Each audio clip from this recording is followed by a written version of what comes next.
Hello everyone, good morning. সবাই কেমন আছেন? আশা করি সবাই খুব খুব ভালো রয়েছো। আমাকে তো দেখে তোমাদের খুবই ভালো মনে হচ্ছে। বাপের বাড়িতে এসেছি বন্ধুরা। বাপের বাড়িতে থাকলে কার না ভালো লাগে, সবারই খুব খুব ভালো লাগে। এই দেখো সবাই মিলে কিন্তু হাতে হাত লাগিয়ে কাজ করে চলেছি, আর কিন্তু সবাই খুব আনন্দ করছি। আর আমাদের এখন কিন্তু টিফিন থেকে শুরু করলাম। টিফিনে দেখো ঘুগনি মুড়ি খাওয়া দাওয়া হয়ে গেল। এরপর চলে এলাম, সবাই মিলে কিন্তু গল্প গুজব করছি। আর ওইদিকে আমার দিদি চুল আঁচড়াচ্ছিল। চুলটা দেখো বন্ধুরা কত বড় লম্বা একটা ঘন চুল, তাই একটু ছোট্ট করে তুলে নিলাম। এবার দেখো বন্ধুরা আমরা কোথায় যাব একটা বেরিয়ে পড়েছি। এখন কিন্তু ঘড়িতে বাজে দুপুর 12টা। আজকের কিন্তু কোনো রান্না বান্না দেখালাম না, কেন বলো তো বন্ধুরা? আজকে আমরা সবাই মিলে ডিসাইড করেছি যে একটা হোটেলে আমরা খেতে যাব, কেউ রান্না বান্না করব না। আমার মা অনেক দিন পরে আমাদেরকে রেস্ট দিল। বাপের বাড়ির ঘরের সামনে একটা নিরামিষ হোটেল হয়েছে, অনেক দিনই হয়েছে, কিন্তু এবছর আমার মায়ের ইচ্ছে হলো যে আজকে যেহেতু বৃহস্পতিবার, তোদেরকে রান্না বান্না করতে হবে না, ঘরে রান্না করলেও যা খরচা, চল আজকে তোদেরকে সবাইকে হোটেলে খাওয়াবো। তাই আমরা তো খুবই এক্সাইটেড যে ঠিক আছে চলো দেখি কীরম খাওয়ায়। আর আমরা হোটেলে কিন্তু পৌঁছে গেছি। আর এই দেখো আমি বসে আছি। কিসের জন্য বসে আছি দেখছি রাস্তার দিকে কখন আমার বর আসবে খেতে, তাই ওর জন্য অপেক্ষা করছি। বলা মাত্রই ও কিন্তু চলে এলো সাইকেল নিয়ে। আর সাইকেল রেখে আমরা কিন্তু হোটেলে খেতে বসে পড়বো। আর আসেনি বলে এতক্ষণে বসেছিলাম। তারপরে এবার আমরা সবাই খেতে বসবো। আর আমার বড় ছেলে কলেজে গেছে, ও কিন্তু এলো না। আর রান্নাটা দেখে নাও কি কি রান্না হয়েছে।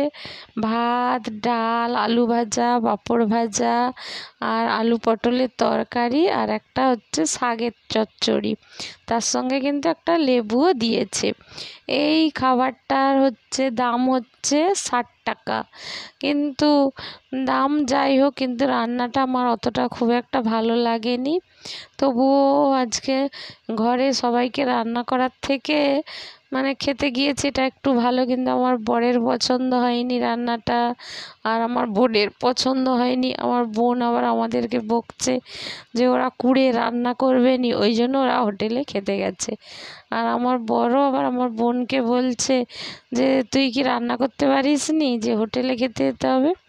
কিন্তু আমার দিদিরও অনেক দিনের ইচ্ছে ছিল, তাই আমরা হোটেলে খেলাম। আর আমার বর কিন্তু খাওয়া দাওয়া করে বাড়ি চলে যাচ্ছে, আর আমি ওই জন্য পিছন ঘুরে দেখছি। আর আমার বড় ছেলের জন্য খাবার দিয়ে দিয়েছি, ও নিয়ে চলে যাচ্ছে, ছেলে কলেজ থেকে চলে আসবে তাই জন্য। এইবার দেখো আমরা বাড়ি চলে এসেছি, প্রচণ্ড রোদ ছিল, ছাতা নিয়ে যাইনি, তাই মাথায় ঘুমটো দিয়ে আমি আসছিলাম।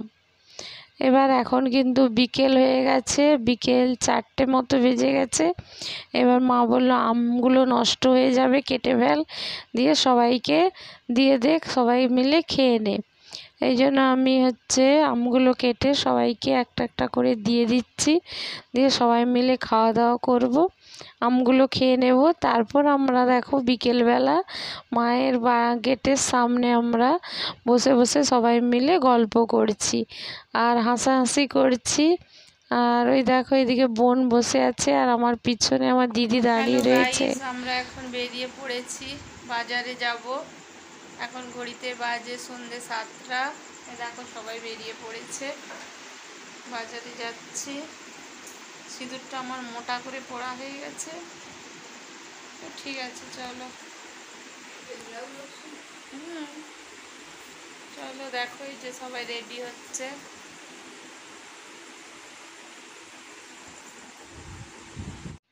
তো বাজারে দেখো আমরা এসেছি পলা আংটি কিনতে, মায়ের জন্য, মা কিনবে তাই জন্য আমরা দেখতে চলে এলাম। আর মাকে পছন্দ করে কিনে দেব। আমরা 3 বোনেই বেরিয়েছি মায়ের সাথে।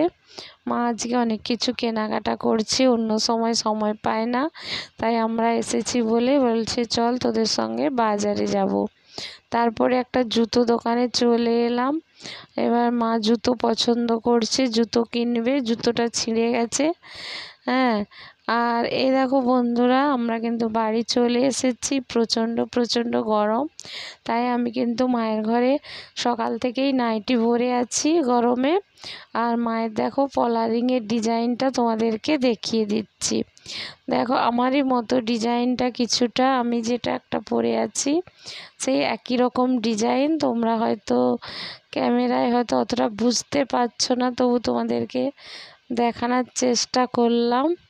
এটা হচ্ছে মায়ের আংটি, আর এই তার পাশের আংটিটা ওটা হচ্ছে আমার আংটি। আমারই মতো সেম ডিজাইন। আর মানে দামও আমিও যখন কিনেছিলাম কিছুদিন আগে আমার নিয়েছিল 1800 টাকা, আর মায়েরটা পড়লো 2100 টাকা। তো কিন্তু আংটিগুলোর দাম যাই হোক না কেন, পরলে হাতে কিন্তু দারুণ দারুণ লাগে। সবাই নিচ্ছে, তাই জন্য মাকে বললাম তুমিও একটা নাও। তাই জন্য মা আজকে কেনাকাটা করলো। আর এই যে দেখো বন্ধুরা, আর মা একটা না, এটা হচ্ছে ঘড়ি, একটা দেওয়াল ঘড়ি। আমার দিদির বাড়িতে দেওয়াল ঘড়িটা মানে খারাপ হয়ে গেছে, তাই জন্য দিদি একটা ঘড়ি কিনলো। আমি ভাবলাম ওটা বন্ধুদেরকে দেখিয়ে দিই।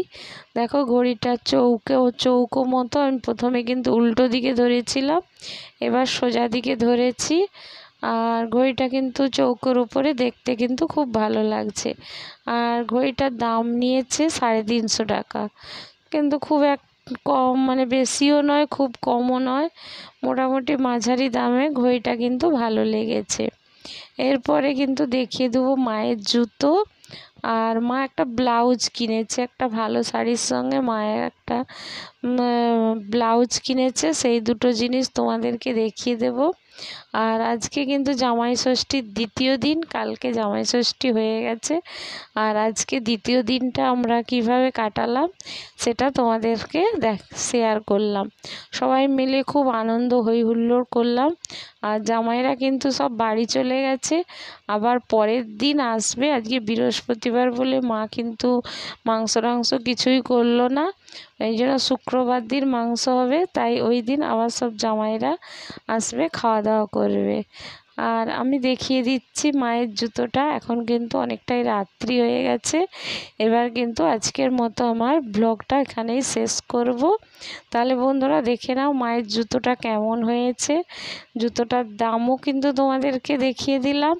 আমার তো জুতোটা খুব পছন্দ হয়েছে, তোমাদের কেমন হয়েছে তোমরা কিন্তু একটু কমেন্ট করে জানাবে।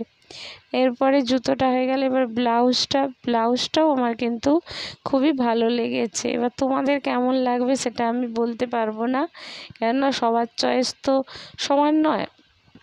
তাই জন্য আমার মা আমাদের পছন্দ মতোই জিনিস কিনেছে। ওই জন্য মা কিন্তু অন্য সময় একা একা অতটা বেরোয় না। আমরা বোনেরা যে যখন আসি আমাদেরকে সঙ্গে করে নিয়ে, তখন মা আমরা পছন্দ করে দিলে মা জিনিস কিনে। এই দেখো মায়ের ব্লাউজটা একটা গোল্ডেন কালারের ব্লাউজ। আর ব্লাউজটার হাতে এবং পিঠে কোমরের কাছে কিন্তু কাজ করা রয়েছে, হাতের কাজ যেটাকে বলে। আর আমার কাজ করাটা ডিজাইনটা কিন্তু খুব পছন্দ হয়েছে। আমার তো খুবই ভালো লেগেছে। তোমাদের কার কার ভালো লেগেছে প্লিজ একটু কমেন্টে জানাবে। তাহলে আজকের মতো ব্লগটা এখানেই শেষ করব। তো বন্ধুরা টাটা, সবাই ভালো থেকো, সুস্থ থেকো।